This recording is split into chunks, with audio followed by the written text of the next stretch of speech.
It's the type of shit that they read about. Like Chris said, I gotta bleed it out. I've been in the zone, I can't be with that. This real shit. Hey guys, it's Creative from Sour Patch Kids, and today we'll be reacting to 10 Places to Hide during a Zombie Apocalypse by The Riches.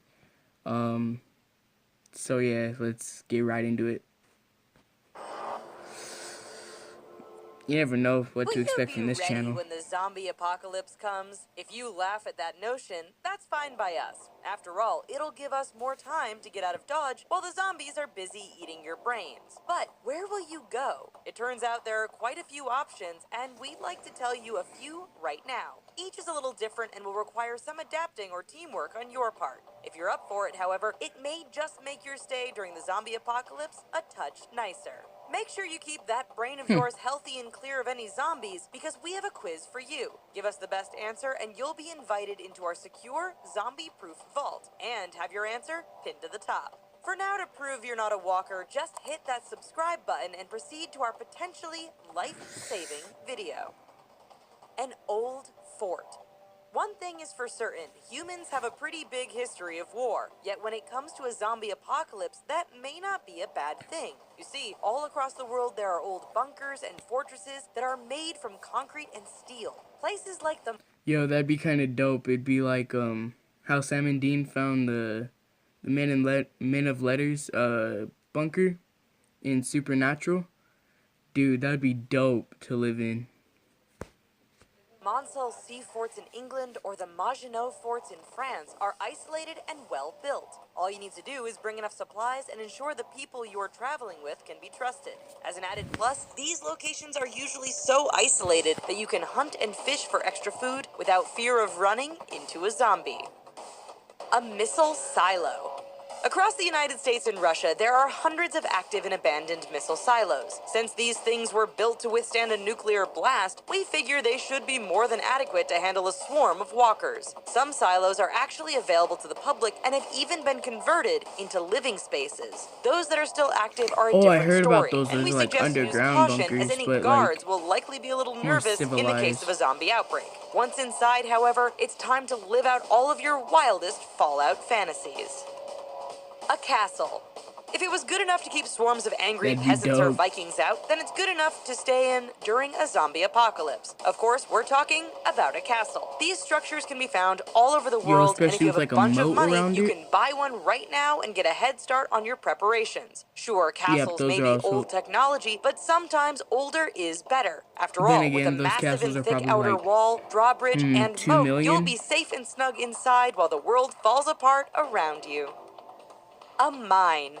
Many people don't automatically think of a mine when they plan a zombie survival strategy. Sure, they can be dark, damp, and dangerous, but considering what might be happening above ground, we're willing to chance it. In all honesty, modern mines can be pretty impressive facilities. With their own air and water purification systems and emergency generators, surviving like a troll might not be so bad. The added bonus is that such locations are often hard to access, and tunnel entrances are easy to barricade. Play your cards right, and you might even come across a small fortune of gold or silver to use as currency in the post-apocalyptic world. A lighthouse.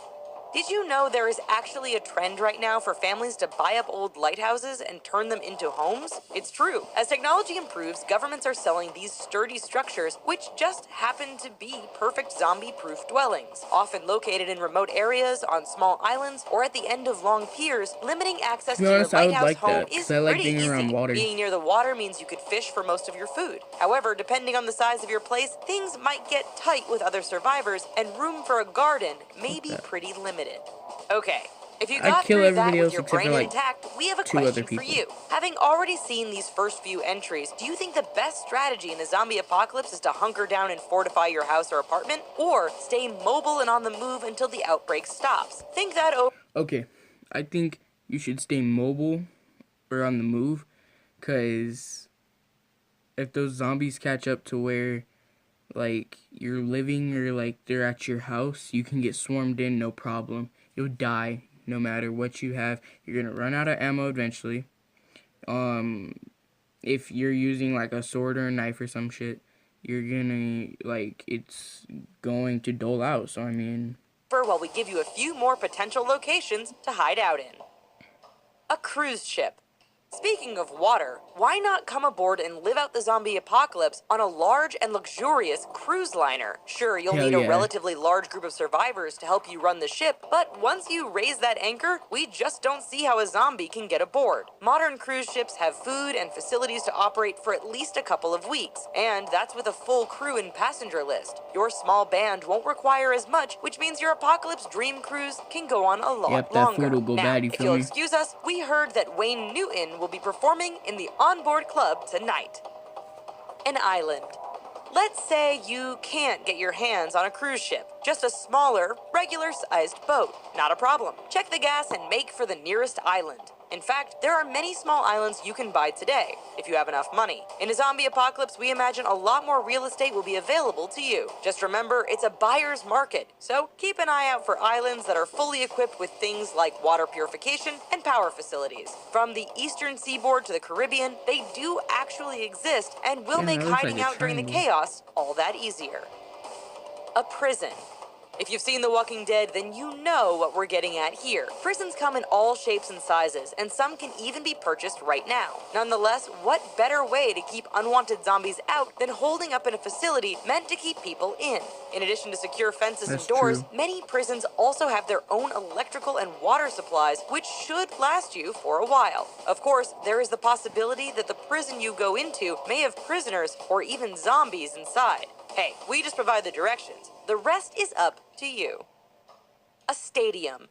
Pretty much every major city in the world has them. While we normally associate if you go in a sports stadium stadiums and with, get swarmed, you're fucked. Sports, in the case of a zombie outbreak, they could potentially be a great place to pass the time. Ample seating, a giant screen to watch TV and play video games, and a near endless supply of hot dogs and pop. That sounds pretty good. Sure, not all stadiums are created equal. Some of the newer facilities are much more secure and likely more comfortable to hide out in. Sorry, Fenway. The added benefit is that as they are in cities, they are close to areas you can scavenge for supplies and food should the need arise. A military base. They are built like prisons, have ample supplies to feed an army, and come equipped with some of the best weaponry around. Yes, the military base could just be the perfect place to hold up in a zombie apocalypse. Secure fences and walls will keep the hordes out, while in all likelihood, you will be surrounded by trained and well-equipped soldiers. If you're lucky, they'll give you some military training and even a weapon. Just don't touch their tanks without asking. We hear that makes them really mad. So, are you the type of person to board up your home and stay quiet while the zombies wander around outside? Or would you head out and stay mobile, moving from place to place? Would you clear a path right through the hordes of zombies or tiptoe around them stealthily? Give us your plan because we really have no idea, and we're just planning on using the interns as zombie bait. Now, in order to prove to us that you made it through that video without becoming a zombie, just hit that subscribe button. It'll let us know you're okay and ensure you won't miss our future releases here at The Richest. Okay, well, it's not gonna pause right, so yeah, this was reacting to 10 places to hide during a zombie apocalypse, which I'd rather stay mobile, because if you stay in one place for too long, you're gonna get swarmed, and if you get swarmed and you don't have enough ammo, you're dead. So yeah.